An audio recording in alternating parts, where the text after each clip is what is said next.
Set म्हणजे काय आणि सेट लिहिण्याच्या मेथड्स कोणत्या ते आपण पाहणार आहोत. What is set and what are the methods of writing sets. सुरुवातीला आपण पाहूया सेट म्हणजे काय.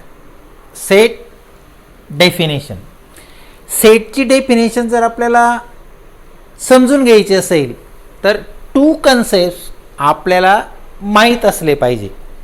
पहिला कन्सेप्ट कलेक्शन.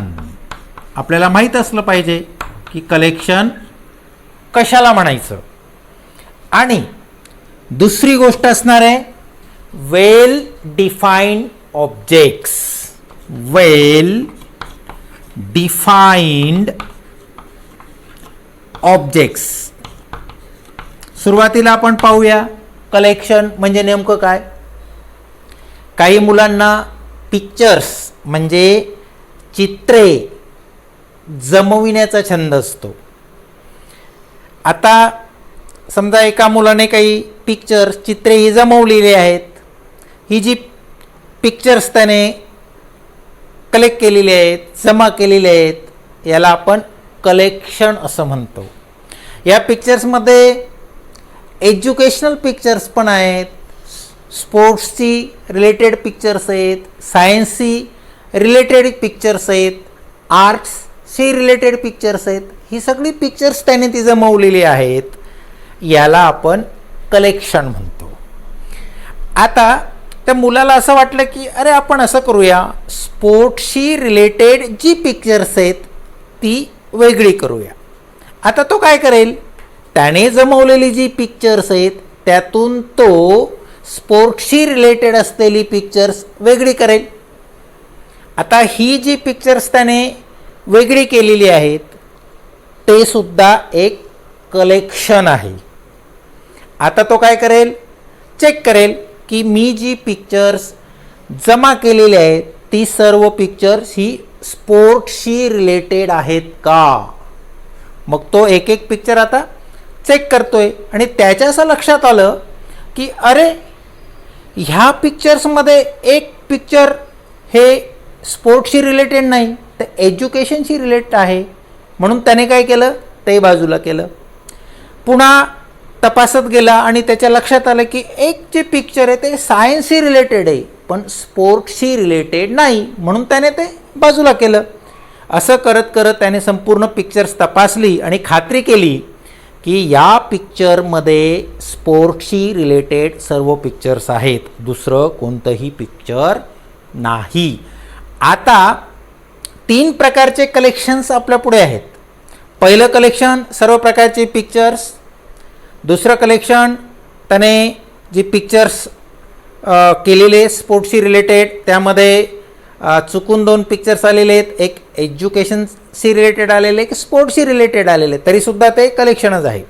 आणि तिसरं त्यामध्ये सर्व स्पोर्ट्सशी रिलेटेड पिक्चर्स आहेत, ते सुद्धा कलेक्शन आहे.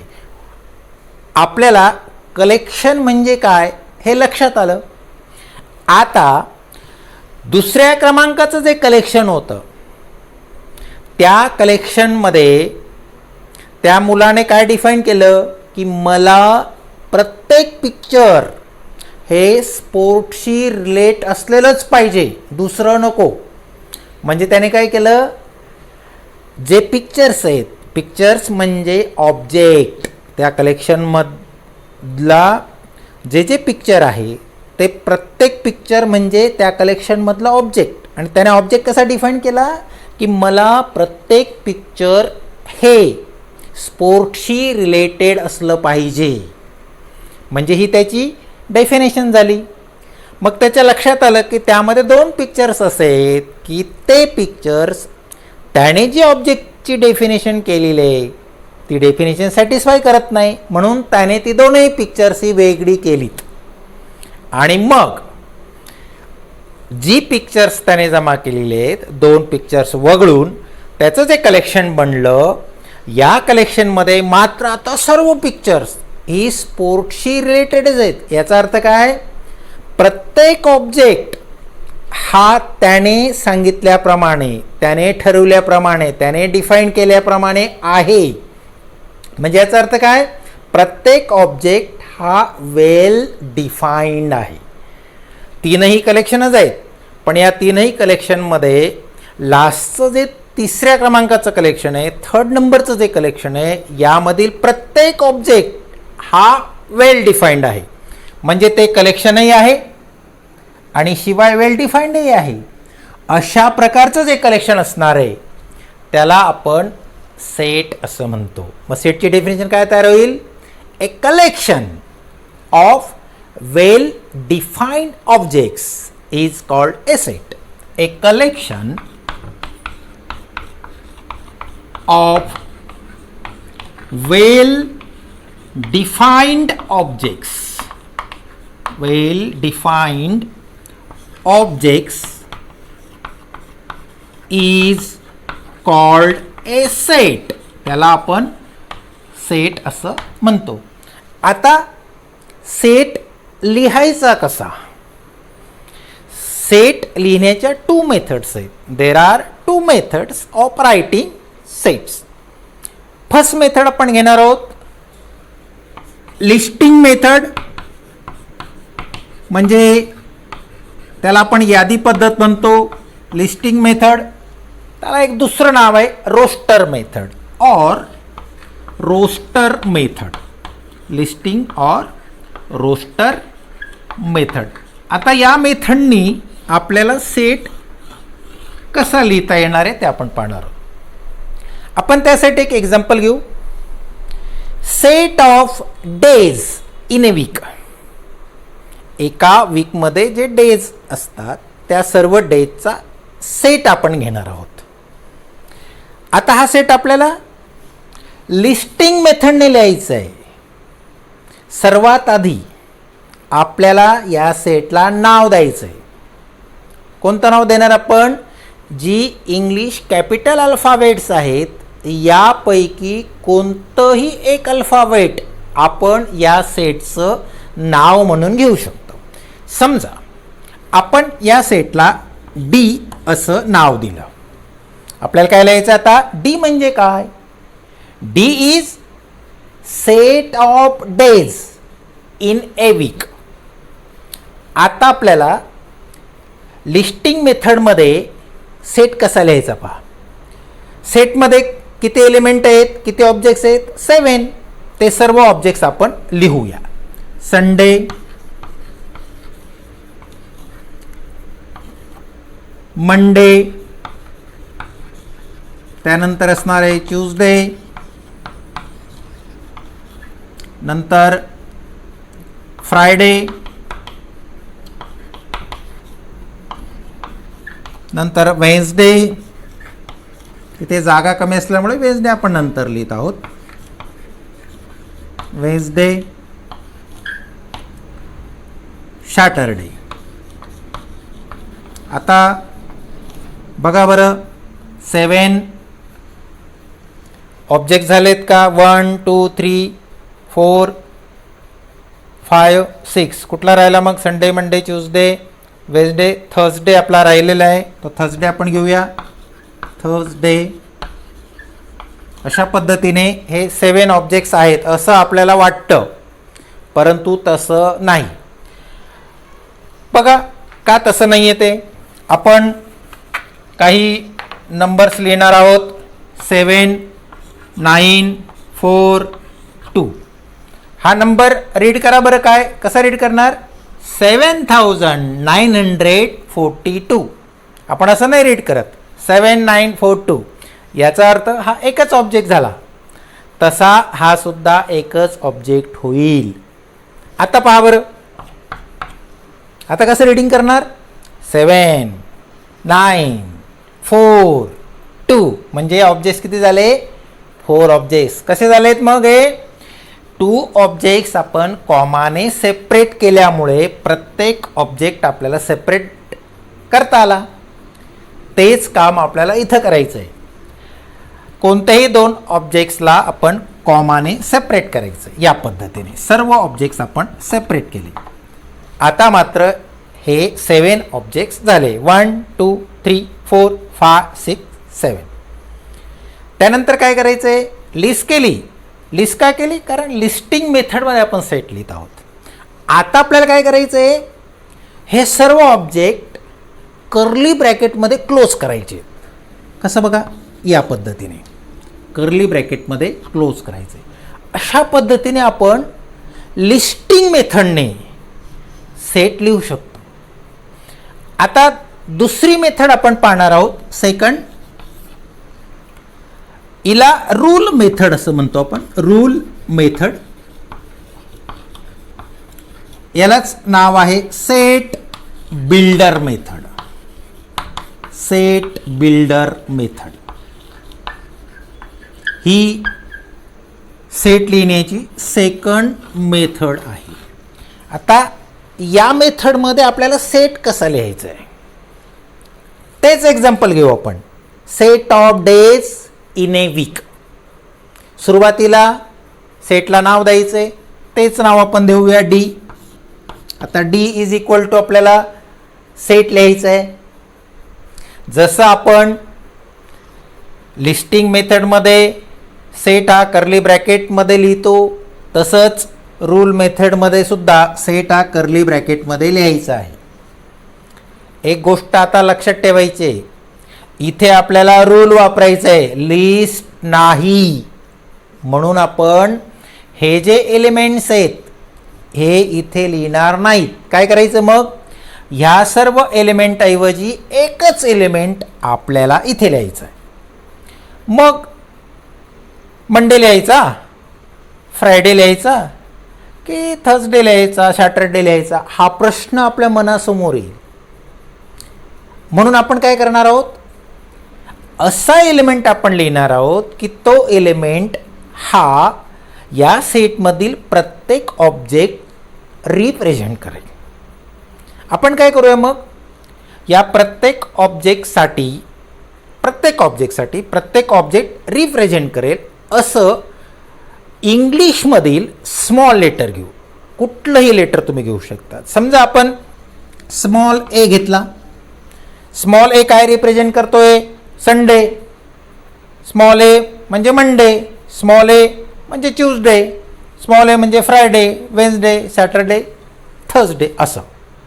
आता आपल्याला काय करायचं आहे, रूल लिहायचा आहे.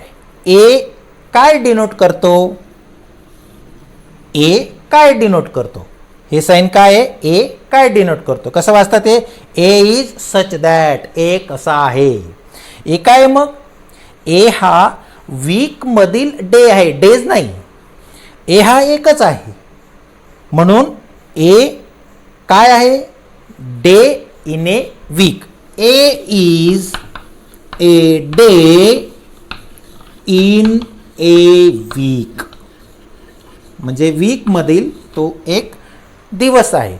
मात्र सर्व डेज येणार आहेत. ही कंडिशन सॅटिस्फाय करणारे सर्व ऑब्जेक्ट्स येणार आहेत. Day in a week, Sunday पण आहे, मंडे पण आहे, ट्यूजडे पण आहे, फ्रायडे पण आहे, वेन्सडे, सॅटरडे, थर्सडे, हे सर्व एलिमेंट याच्यात आहेत. हे सर्व येतील, परंतु आपण लिस्ट न करता हा रूल आपण इथे नोट केलेला आहे. अशा पद्धतीने आपण रूल मेथडने म्हणजे सेट बिल्डर मेथडने सेट कसा लिहायचा ते पाहिलं. आता आपण काही जे सेट आहेत आपल्याला प्रॉब्लेम सॉल्व करताना नेहमी लागतात ते आपण पाहणार आहोत. पहिल्यांदा आपण पाहूया set of natural numbers, some sets. त्यात सुरुवातीला पाहणार आहोत आपण सेट ऑफ नॅचरल नंबर्स. मग आता नॅचरल नंबर्स आपल्याला 7, 6, 5th स्टँडर्डपासून माहिती आहेत. कोणते कोणते नॅचरल नंबर्स आहेत, 1, 2, 3, 4, 5. मग आपल्याकडे लिहिण्यासाठी एवढी जागा नाही आहे आणि नॅचरल नंबर्सला कुठेच एंड नाही आहे, म्हणून हे नंबर्स आपण या पद्धतीने दाखवत आहोत. आणि शेवटी कोणता एलिमेंट येत नाही. त्याचा अर्थ काय की ही जी एलिमेंटची लिस्ट आहे हिला कुठेही एंड नाही. आणि आता आपण कर्ली ब्रॅकेटने हे एलिमेंट क्लोज केले. त्यानंतर second set of whole numbers. Set of whole numbers.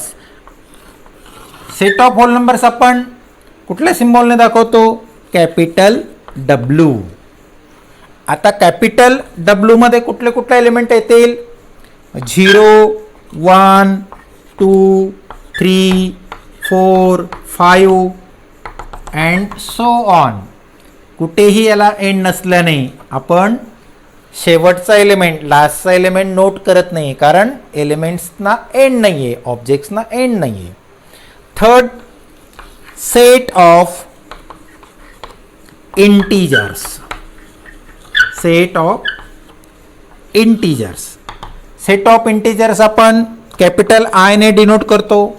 त्यामधले एलिमेंट येणार आहेत dash dash dash, -3, -2, -1, 0, 1, 2, 3 and so on. याचं मिनिंग काय होतं आहे की इथे हे जे इंटीजर्स आहेत हे पॉझिटिव्ह इंटीजर्स आहेत, हे जे इंटीजर्स आहेत हे निगेटिव्ह इंटीजर्स आहेत आणि हा 0 आहे. 1, 2, 3 त्यानंतर येणार आहे 4, 5 या पद्धतीने. आणि लास्टचा एलिमेंट आपण नोट केला आहे की इथे नाही. याचा अर्थ हा राईट साईडला सुद्धा कुठे एंड होत नाही हा सेट. त्याच पद्धतीने लेफ्ट साईडकडे पाहिलं तुम्ही तर -1, -2, -3 त्यानंतर -4, -5 या पद्धतीने. म्हणजे लेफ्ट साईडला सुद्धा हा सेट एंड होत नाही, कारण आपण इथे शेवटचा एलिमेंट लिहिलेला नाही लेफ्ट साईडचा. आणि म्हणून हा जो सेट ऑफ इंटीजर्स आहे हा दोघं साईडला दोघं जे त्याचे साईड्स आहेत याला तो एंड होत नाही. आता ह्या सेटचा आपल्याला एक्झाम्पल सॉल्व करत असताना उपयोग होणार आहे. आता आपण एक पाहणार आहोत, एक topic, element of A set. Element of A set. आता एक एक्झाम्पल आपण घेऊ म्हणजे लक्षात येईल.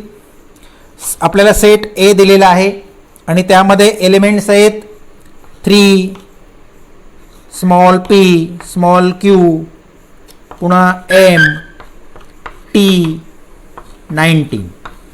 हा एक सेट आपल्याला दिलेला आहे. आपण एक एलिमेंट घेणार आहोत 19. आता 19 हा जो एलिमेंट आहे हा सेट ए मध्ये आहे का? चेक करा, आहे. 19 हा एलिमेंट सेट ए मध्ये आहे. म्हणजे आपल्याला कसं लिहिता येईल वर्डमध्ये? 19 is an element in set A. 19 is an element in set. हे आपण कशात लिहिलं आहे? वर्डमध्ये लिहिलं आहे. इन वर्ड शब्दामध्ये आपण ते लिहिलेलं आहे. आता सिम्बॉलिकली कसं लिहिणार बघा आपण. In symbol. सिम्बॉलमध्ये आपल्याला ते कसं लिहिता येईल बघा. In symbol 19 belongs to set A. याचा अर्थ काय? 19 हा एच्या मालकीचा आहे. 19 हा सेट ए मध्ये आहे. हे बिलॉंग्स टूचं साईन आहे. 19 बिलॉंग्स टू ए म्हणजे 19 हा एलिमेंट सेट ए मध्ये आहे. समजा आपण एखादा एलिमेंट घेतला की जो सेट ए मध्ये नाही, तो कसा लिहायचा पहा.